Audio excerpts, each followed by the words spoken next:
जम्मू कश्मीर के कुलगाम में बीते शुक्रवार की देर रात से सेना और आतंकियों के बीच मुठभेड़ जारी है। कई रिपोर्ट्स में ऐसा दावा किया जा रहा है कि ये इस साल का अब तक का सबसे बड़ा ऑपरेशन हो सकता है, जिसमें अब तक 3 आतंकियों का काम तमाम कर दिया गया है और अभी कई आतंकियों के छिपे होने की आशंका है।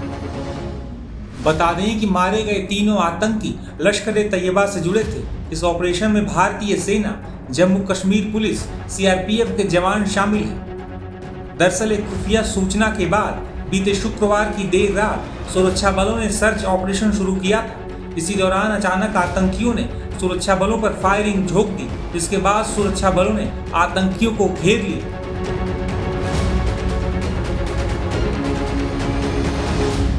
जम्मू कश्मीर में इस हफ्ते की ये तीसरी मुठभेड़ है। इससे पहले 28 जुलाई को सुरक्षा बलों ने ऑपरेशन महादेव के तहत लिडवास के जंगलों में पहलगाम आतंकी हमले में शामिल 3 आतंकियों को मुठभेड़ में मार गिराया था। आतंकियों के पास से बड़ी मात्रा में हथियार भी बरामद किए गए थे। वहीं इसके बाद 31 जुलाई को पुंछ में एलओसी के नजदीक 2 और आतंकी घुसपैठ के दौरान मार गिराए गए थे।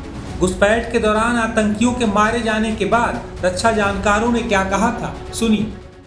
देखिए, पाकिस्तान के ये जो एलिमेंट्स हैं, जो पाकिस्तान के ट्रेंड एलिमेंट्स हैं, ये अभी भी इन्फिल्ट्रेशन वगैरह को कोशिश कर रहे हैं और हमारे ट्रूप्स जो हैं बड़े अलर्ट हैं वहाँ पे। उनको पता है, क्योंकि ये पाकिस्तान जो है वो मानने वाला नहीं है इस तरीके से, क्योंकि ये बार बार देखा गया है कि जब भी जैसे भी हमने ऑपरेशंस किए हैं, चाहे वो हमने सर्जिकल स्ट्राइक्स किए, चाहे हमने ये ऑपरेशन सिंदूर किया, ये जो इन्फिल्ट्रेशन अटेम्प्ट हैं इनकी चलती रहेंगी। और इसी संदर्भ में देखिए, ये आज जो है हमारे जो ट्रुप्स वहाँ अलर्ट ट्रुप्स है, 2 जो पाकिस्तानी हैं इन्फिल्ट्रेटर्स मारे गए हैं, 3 उनसे AK-47 राइफल्स भी मिली हैं, बाकी असला भी मिला है।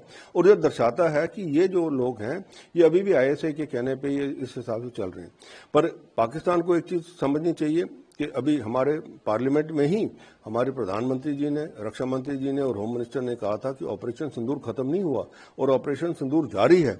और कोई भी ऐसा एक्ट जो है पाकिस्तान का, ये टेररिस्ट एक्ट जो है, वो एक एक्ट ऑफ वॉर के तौर पे देखा जाएगा। तो मैं उम्मीद करता हूं और मेरे को पूरा यकीन है कि इसका भी एक ऐसा जवाब मिलेगा पाकिस्तान को कि उनको अब पता लग जाएगा कि देखिए, ये जो कार्रवाई कर रहे हैं इन्फिल्ट्रेट कराने की लोगों की, ये उनको भाव नहीं आनी और उनको बहुत बड़ा नुकसान होना है।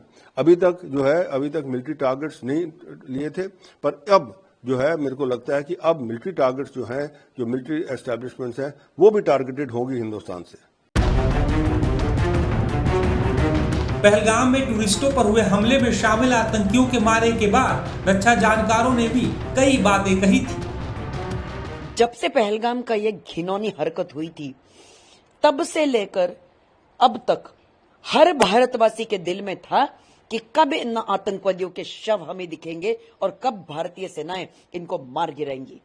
और 17 जुलाई से हमारी भारतीय सेनाएं ये उस जंगल में दाचिगाम के जो श्रीनगर के पास जो रिजर्व फॉरेस्ट है वहां पर ये ऑपरेशंस कैरी आउट कर रहे थे। ये जो आतंकवादी थे वो वेल इक्विप्ड थे। पाकिस्तान ने उनको GPS सिस्टम, उनको हथियार, गोला बारूद, सब कुछ, सारी चीजें दी हुई थी और उसके सहारे ये लोग भाग रहे थे, उस जंगल में छुप रहे थे और हमारी सिक्योरिटी फोर्सेस ये उनके पीछे घात लगाकर भाग रही थी। ये आतंकवादियों को सिर्फ जो खाने पीने का सामान था जिंदा रहने के लिए, उसके लिए शायद ये लोग लोकल सपोर्ट लेते होंगे, वो हमें अभी तक पता नहीं चला है। लेकिन फाइनली ये जो ऑपरेशन है, ऑपरेशन महादेव, ये सक्सेसफुल हो गया है।